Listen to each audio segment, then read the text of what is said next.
NJP পৌঁছে এক cup চা দিয়েই শুরু হলো পাহাড় আর নাম না জানা রাস্তার গল্পগুলো। প্রকৃতির এতই অপরূপ সৌন্দর্য, সেই ছোটবেলায় আঁকা পাহাড়গুলোর কথা মনে পড়ে যাচ্ছিল। তিস্তা কোথাও নিজের ছন্দে বইছে, কোথাও আবার ভীষণ রাগী। এরই মধ্যে ড্রাইভারকে কোথাও খাওয়ার জন্য দাঁড়াতে বললাম, আর রেস্টুরেন্ট থেকে জানালা খুলতে ভিউ ছিল এই রকম।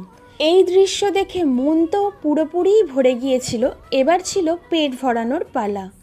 সবাই সব রকম অর্ডার দিয়েছিলাম, তার মধ্যে ছিল আলুর পরোটা আর এগ ম্যাগি। পাহাড় আর ম্যাগির কম্বিনেশন তো আলাদাই। পৌঁছেও গেলাম গ্যাংটক আর চেক ইন করলাম হোটেলে। পৌঁছাতে দুপুর হয়ে গিয়েছিল, আর সেদিনই আমরা গ্যাংটকের লোকাল সাইট সিনের প্ল্যান করেছিলাম। তাই বাঙালি থালি দিয়েই লাঞ্চটা কমপ্লিট করে বেরিয়ে পড়লাম সাইট সিন করতে। বাকি গল্প পরের ভিডিওতে শেয়ার করব। তার আগে ভালো লাগলে সাবস্ক্রাইবটা করে দিও অবশ্যই। টাটা।